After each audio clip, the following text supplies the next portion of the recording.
வணக்கம். நான் உங்கள் தேவா. சப்ஸ்கிரைப் பண்ணிடுங்க. இந்த பதிவில் மக்கள் முதல்வர் அப்படின்னா நீங்கள் எல்லாத்தையும் நினைக்கலாம். ஸ்டாலின் ஐயா, விஜய் எல்லாருமே மக்கள் முதல்வர்னு சொல்லிட்டு இருக்கிறாங்க. ஆனால் நமக்கு இருக்கக்கூடிய முதல்வர் ஐயா ஸ்டாலின் தான். அது நம்ம எதிர்கட்சியாக இருந்தாலும் சரி, இல்லை நம்ம ஆளுங்கட்சியாக இருந்தாலும் சரி, அந்த கட்சி எந்த கட்சி, தமிழ்நாட்டில் இருக்கிற அத்தனை மக்களுக்கு ஒரே மக்கள் முதல்வர் முதல்வர் ஸ்டாலின். அவருக்கு ஒரு வேண்டுகோள், இந்த ஏழையன் குரல் அவருக்கு கேட்கணும் அப்படின்னா உங்களோட சக்தி தான் இருக்குது. நீங்கள் ஷேர் பண்ணணும். ஷேர் பண்ணிங்கன்னா தான் தமிழ்நாட்டில் இருக்கிற எல்லாத்துக்கும் ரீச் ஆகும். தமிழக முதல்வர் நம்ம கோரிக்கையை பார்ப்பார். இல்லைன்னா பிரயோஜனம் இல்லை. முக்கியமான விஷயம் என்னென்னா, தமிழ்நாட்டில் சிவகங்கை மாவட்டங்கிற ஊரில், சிவகங்கை மாவட்டத்தில் நாட்டாக்குடிங்கிற ஒரு கிராமம் இருக்குது. அங்கே 500 குடும்பம் வசிச்சுட்டு வந்தாங்க. அவங்களுக்கு பார்த்திங்கன்னா தெரு விளக்கு இருக்குது, ஆனால் லைட் எரியாது. தண்ணி பைப் இருக்குது, பைப்பில் தண்ணி வராது. எந்த விதமான அடிப்படை வசதிகளும், அவங்க பள்ளிக்கூடம் கிடையாது. குழந்தைகள் நிறைய குழந்தைகள் இருக்கிறாங்க. 500 குடும்பத்தில் பால்வாடி பள்ளிக்கூடம் கூட கிடையாது.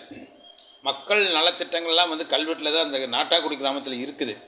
ஆனால் எந்த விதமான பிரயோஜனம் இல்லை. இதில் பார்த்திங்கன்னா கடந்த நவம்பர் மாதம் ஒரு மளிகை கடை வச்சுருந்தார் ஒரு அதிமுக கிளைச்சல் ஒருத்தர், கணேசன் பேருன்னு நினைக்கிறேன். அவரை கொலை பண்ணிட்டாங்க. அவர் கொலை பண்ணது மளிகை கடையிலையும் இல்லாமல் போச்சு. அந்த இருந்த ஒரு கடையும் போச்சு. அதனால் அதை வாங்குறதுக்கு 10 கிலோமீட்டர் நடந்து தான் போகணும் அவங்க. அதுக்கப்புறம் ஜூலை மாதம் மறுபடியும் இன்னொரு கொலை நடந்திருக்குது.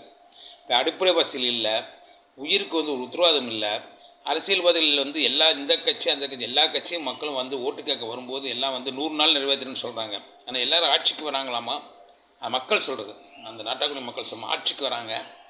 மெய்யழகன் அப்படிங்கிற தங்கராஜுன்னு ஒருத்தர் முதியோர் மட்டும்தான் வைப்பாங்க. ஒரே ஒருத்தர் மட்டும்தான் இருக்கார். அவர் சொன்ன தகவல் தான் இது. அவர் சொன்ன தகவல் பிரகாரம் பார்த்திங்கன்னா எந்த விதமான அற்புதம் இல்லை. ரொம்ப சிரமத்தில் இருக்கிறாங்க மக்கள். நைட்டோடு நைட்டு அந்த போர்க்கால நடவடிக்கை மாதிரி அந்த ஊரை விட்டே காலி பண்ணி போயிட்டாங்களாமா. இந்த கிராமமே வெறிச்சோடி கிடக்குது. கோயில் இருக்குது, ஆனால் வழிபடுறதுக்கு மக்கள் இல்லை.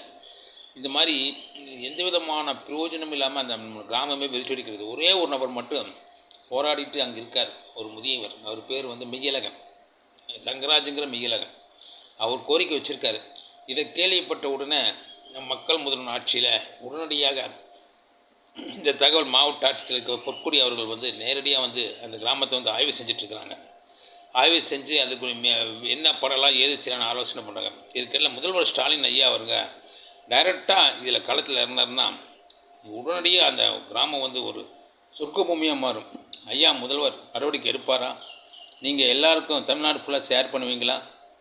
சப்ஸ்கிரைப் பண்ணிடுங்க. இன்னும் நான் உங்களுக்கு நிறைய தகவலை சொல்கிறேன். நன்றி, வணக்கம்.